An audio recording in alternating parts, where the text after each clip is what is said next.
नमस्कार, आप देख रहे हैं दैनिक साथी हरियाणा। कांग्रेस उम्मीदवारों के नामों की घोषणा होते ही हरियाणा में सियासी पारा भी चढ़ने लगा है।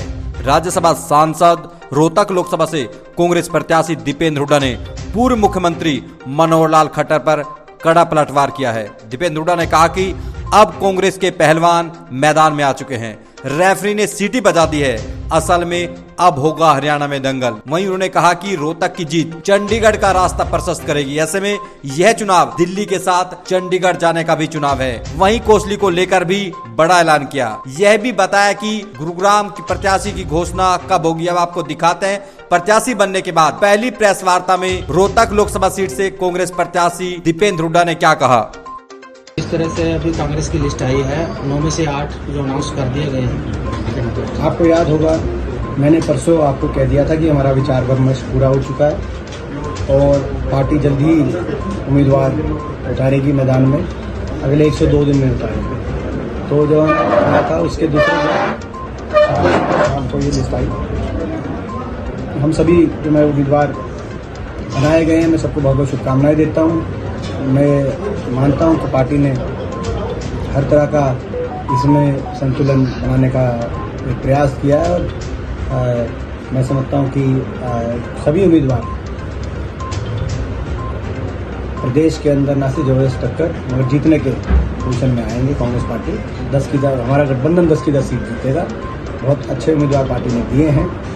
हम पार्टी शीर्ष नेतृत्व का कोई बात के लिए मैं बधाई देना चाहूँगा कि अच्छे उम्मीदवार दिए हैं और सभी उम्मीदवारों को मैं शुभकामनाएं दूंगा कि वो अच्छे से चुनाव लड़े और जीते। 2 सीट मैं समझता हूँ वो भी जल्दी जो अपना इनकी बात ठीक है कि भाई एक गुड़गांव लोकसभा की और करनाल विधानसभा की ये सीट है, वो उसमें भी हमारा नाम मैं समझता हूँ वो भी जल्द ही वो भी जो है आ जाएगी।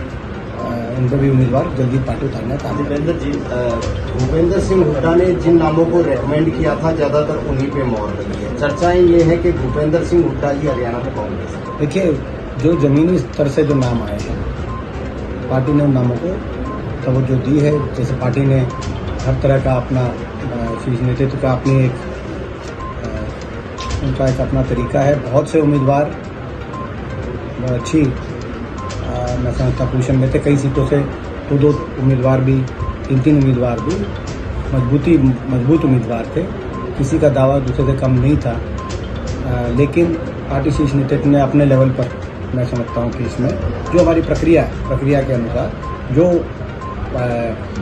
जो है सबसे ऐसे उम्मीदवार रखे जो इस चुनाव के अंदर सबसे मजबूती से आगे बढ़ेंगे। ऐसे उम्मीदवारों को अपने जो है मैं समझता हूँ पार्टी ने आगे बढ़ाया। सभी मैंने जैसे कहा कि इस पर मैं एक ही लाइन कहना चाहूँगा कि सभी उम्मीदवारों को अपनी तरफ से बहुत बहुत शुभकामनाएं।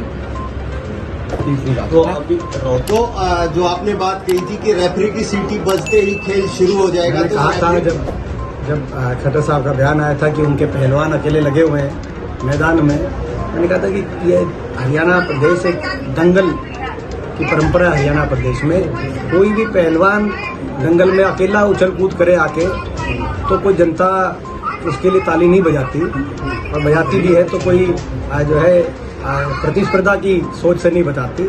दंगल की शुरुआत तब होगी जब दूसरा पहलवान आ जाएगा और जब रेफरी सीटी बजा देगा, तो मैं समझता हूं कि भाई दंगल की अब शुरुआत होगी। हमारे पहलवान आगे मैदान में, भाजपा के पहलवान पहले आ गए।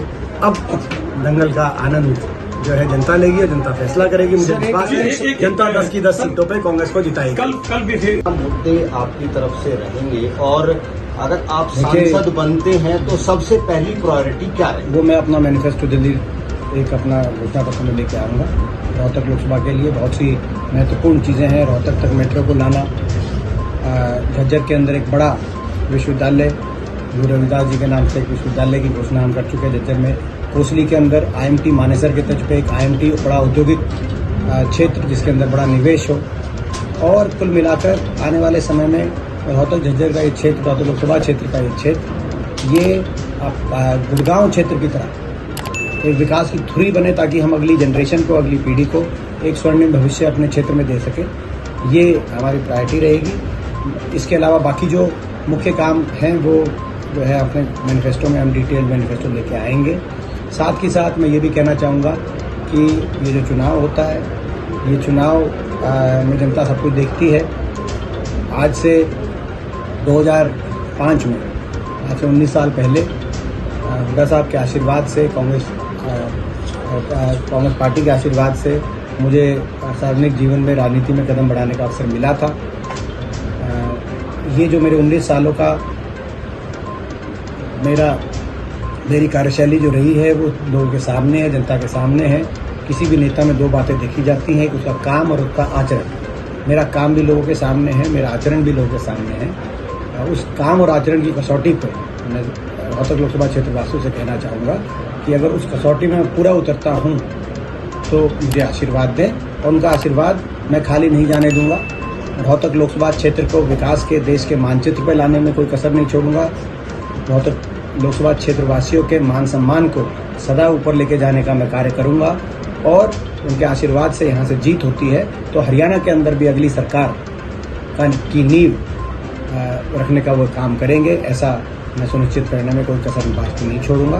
तो ये आज मैं आप लोग के माध्यम से, क्योंकि मुझे यहाँ से उम्मीदवार के रूप में औपचारिक रूप से जो है यहाँ से रोहतक लोकसभा सीट से पार्टी ने उतारा, पार्टी शीर्ष नेतृत्व का मैं धन्यवाद करता हूँ, और सभी लोगों से ये अपील करना चाहता हूँ जो मैंने आपको